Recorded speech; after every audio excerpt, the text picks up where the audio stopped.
Phone पे को लेकर जो खबर सामने आई है वो भारत के डिजिटल पेमेंट और आईपीओ बाजार दोनों के लिए काफी अहम मानी जा रही है।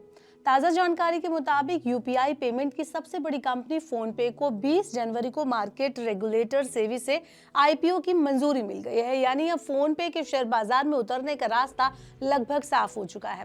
कंपनी अगले कुछ दिनों में अपना अपडेटेड डीआरएचपी सार्वजनिक कर सकती है, जिसमें आईपीओ से जुड़ी सारी जानकारी निवेशकों के सामने होगी। गौर करने वाली बात यह है कि फोन पे ने सितंबर में गोपनीय तरीके से सेबी के पास ड्राफ्ट पेपर्स दाखिल किए थे, ताकि पहले रेगुलेटर की राय मिल सके और फिर पब्लिक डॉक्यूमेंट सामने लाए जाए।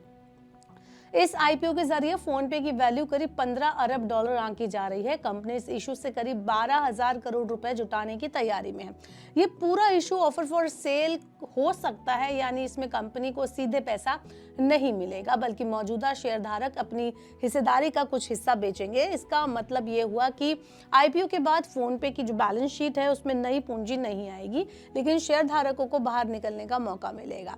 अगर ये लिस्टिंग तय समय पर होती है तो ये भारत की दूसरी सबसे बड़ी न्यू इकोनॉमी कंपनी की लिस्टिंग होगी।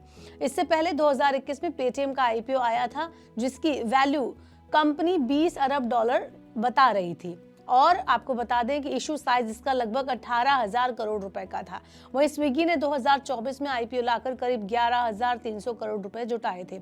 ऐसे में फोन पे का आईपीओ साइज और वैल्यू दोनों के लिहाज से काफी बड़ा माना जा रहा है। फोन पे की सबसे बड़ी ताकत उसका यूपीआई बिजनेस है। देश में होने वाले डिजिटल पेमेंट का बड़ा हिस्सा यूपीआई के जरिए होता है और फोन पे इसमें करीब 45% हिस्सेदारी के साथ सबसे आगे है। इसके बाद गूगल पे आता है, जिसकी हिस्सेदारी करीब 35% के आसपास है। कुल मिलाकर भारत में होने वाले डिजिटल ट्रांजैक्शन का बहुत बड़ा हिस्सा यूपीआई से गुजरता है, और यही वजह है कि फोन पे का बिजनेस मॉडल इतना मजबूत नजर आता है। हर महीने फोन पे करीब 10 अरब ट्रांजैक्शन करवाता है, जिसकी कुल वैल्यू 12 लाख करोड़ रुपए से भी ज्यादा बताई जा रही है। हालांकि फोन पे अब सिर्फ पेमेंट तक सीमित नहीं है। कंपनी ने शेयर बाजार में और उस शेयर बाजार से जुड़े ऐप्स और लोन देने वाली सेवाएं, साथ ही इंश्योरेंस बेचने जैसे कई नए बिजनेस भी शुरू किए हैं। फिर भी उसकी कमाई का सबसे बड़ा हिस्सा आज भी पेमेंट बिजनेस से ही आता है। तो कुल रेवेन्यू का 90% से ज्यादा हिस्सा यूपीआई और उससे जुड़ी सुविधाओं से ही फोन पे जो है वो कमा लेते हैं।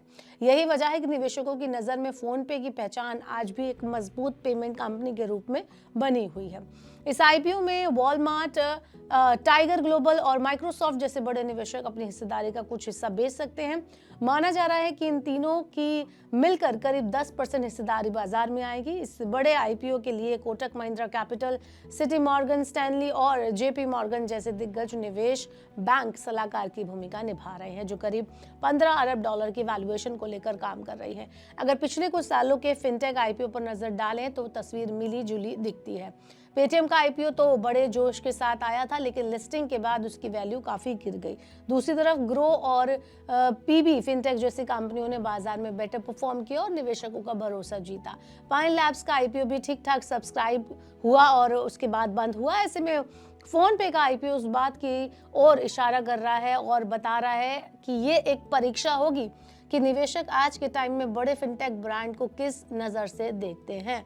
कुल मिलाकर फोन पे का आईपीओ सिर्फ एक कंपनी की लिस्टिंग नहीं है, बल्कि ये भारत के डिजिटल पेमेंट सेक्टर और नए दौर की टेक कंपनियों पर निवेशकों के भरोसे का बड़ा इम्तिहान है, परीक्षा है, एग्जाम है। अब सबकी नजर इस पर होगी कि जब फोन पे शेयर बाजार में उतरेगा तो निवेशकों का रुख कैसा रहता है और ये लिस्टिंग बाजार के लिए क्या संकेत देती है। फोन पे के इस आईपीओ पर आपकी क्या राय है? कमेंट्स बेलो। ऐसी और वीडियोस के लिए देखते रहिए मनी 9 और सब्सक्राइब करें मनी 9 का यूट्यूब चैनल।